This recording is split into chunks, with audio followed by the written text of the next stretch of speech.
Hello everyone and welcome back sa ating video tutorial kung saan pinag-uusapan natin kung paano tayo gagawa ng account registration using PHP and MySQL.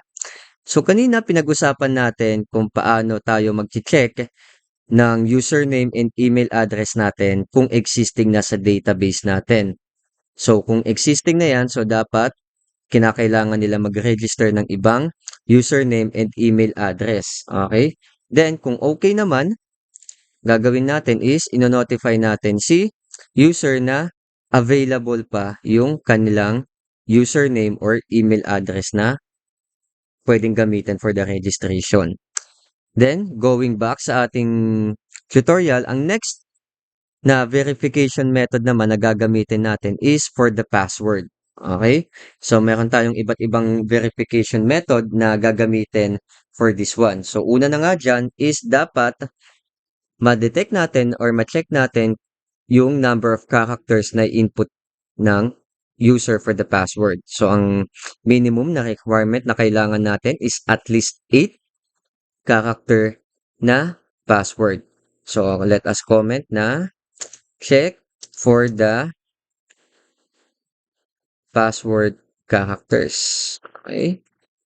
So, dapat dito is minimum of 8 characters. Okay? Okay? Now, ang gagawin natin is gagawa tayo ng, again, if statement na kung saan itetest natin kung yung password ba is 8. So, gagamit tayo ng function na tinatawag na strlen. Ang strlen class is a function na kung saan kinakount natin yung number of characters na in-input natin doon sa string. Okay? So, for this one, ang gagamitin natin as input is yung input password natin. Okay? So, ang gawin natin is ipasok dito yung input password sa loob ng strlen function. Okay? So, gagawin natin, since ang i-output nito is a number, kung ilan yung character, i-compare natin ngayon. Kung ito is greater than or equal to 8, ibig sabihin, tatanggapin yan ng system natin. So, magno-notif tayo na, so, notif password length is acceptable. Okay? However, kung less than the 8 character, so gagamit tayo ng else. Gagamitin naman natin, so notify natin si user, then notify natin na password should be at least 8 characters, 8 characters long. Okay? Then please try again. So let us test for this one again. Kapag na-detect ng system natin na yung input ni user is at least 8 characters long na password, so dapat password length is acceptable ang ide-display niya. Otherwise is dapat ino-notify pa din natin si user, but this time around password should be at least 8 characters long. Okay, so save natin. Check natin ngayon yung ating input. So, wala sa database natin. Then, for the length of the character, so, magbigay tayo, say, for example, ng 4. And then, for the confirm password, any length. Kasi yung test natin is this one. Okay? Then, click natin. And makikita nyo class na password should be at least 8 characters long. Okay? Kasi kung okay, gamit tayo ng ibang email. Ang password length naman niya is more than the 8 characters. Say for example like this one. So password length is acceptable. Okay? Then, another one na dapat i-check din natin. So kung okay na tayo sa sa length ng password which is acceptable dapat. Ang next na i-check natin kung check if passwords are equal. So, iti-check natin kung yung password and confirm password ay equal. So, gagawin lang natin is another if statement and then check natin yung ating input password. Okay? And then, kung equal ba to sa ating input confirm password. So, dapat mag-equalize yung input password and then the confirm password na input ni user. Kasi kung equal yan, again, ino-notify natin si user, notif, using the notif variable. Okay, then, password is equal, is the same. And then, else, kung hindi sila magkatulad, so, using the notif variable, ang gagamitin natin is password should match with the confirm password. Okay? Now, run natin and itest natin ang output. So, again, for the username, okay, nawala pa sa database natin. Then, password. So, ang itatype ko is 1, 2, 3, 4, 5, 6, 7, 8.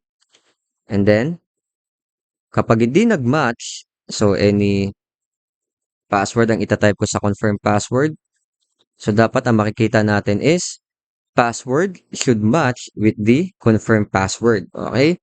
Now, balikan natin. What if kung mag-match yung password natin? So, ang gagamitin ko is 1, 2, 3, 4, 5, 6, 7, 8 as the password. And then, 1, 2, 3, 4, 5, 6, 7, 8 as the confirm password. So, click on the button and then the password is the same. Okay, so ibig sabihin, na-check na natin na okay na tayo for the password. Now, ang next na gagawin natin kapag okay na yung ating password is i-check na natin or i-hash na natin. Kasi class, when we talk about hash, so dapat encrypted na. In short, yung password na itatype natin ay dapat non-readable na sa mata ng database administrator or kung sino man ang nagmamanage ng database. Okay? So, paano natin gagawin yung encryption? So, once again, kapag okay na tayo, equal na yung value ng input password natin and confirm password. So, dito sa portion na to, comment lang ulit natin. Then, hash or encrypt the password. Okay? So, ang gagawin natin is gagawa tayo ng panibagong variable na pangalan is hash password is equal to a function class ni PHP na kung saan gagamit tayo ng uh, encrypting or encryption ng password. Okay? So, gamitin natin is password hash. Okay? So, for the password hash, meron tayong tatlong parameter na gagamitin dito. Okay? Una na dyan is yung panggagalingan ng password natin, which is yung input password. Okay? Which is this one, yung i-input na password ni user. And then, for the second parameter, ang gagawin natin is kung anong hashing algorithm ang gagamitin natin. So, for this one, ang gagamitin natin is the bcrypt. Okay? So, password, bcrypt, dahil mas secure ito among others. And then, of course, yung array option nung algorithm na yon. So, for this one, ang gagamitin natin is the array. Then, yung cost, yung level of salt na gagamitin niya. So, cost natin will be 12. Okay, so 12 level of salting doon sa pag-hash ng password natin. So, in short class, Kung ano man yung i-output na hashing algorithm dito sa password is ang magiging bagong value niyan is the hash password na ang mag-handle. Okay, so for the purpose of this video, bago natin to i-save sa database natin, i-output muna natin to as notification. So para ma-check natin kung ano yung possible output niya, ang gagawin natin is number sign and then notif. Para i-notify natin and then instead, ang i-output natin is the hash password. Okay? Then save natin. So dapat makikita natin dito yung password na possible maging or possible na maisi-save sa database. So again, kung mako-confirm natin lahat ng mga input natin ay hindi pa existing sa database. Okay, halimbawa this one, the path, and then password, ang gagamitin ko is 1, 2, 3, 4, 5, 6, 7, 8. And then the confirmed password is 1, 2, 3, 4, 5, 6, 7, 8. Dapat ang makikita nating output for the notification should be this one. So ito class yung tinatawag nating encrypted password. So ito yung tipo ng password na hindi agad-agad o hindi dapat ma-interpret ng database administrator or kung sino man yung may access sa database natin. Okay? So now, puputulin ko na muna ulit yung ating tutorial dito. Then for the next video, pag-uusapan natin kung paano na i-insert itong mga input ni user by using the prepared statement. Okay? So hopefully class, may natutunan kayo for this one. So see you on the next video.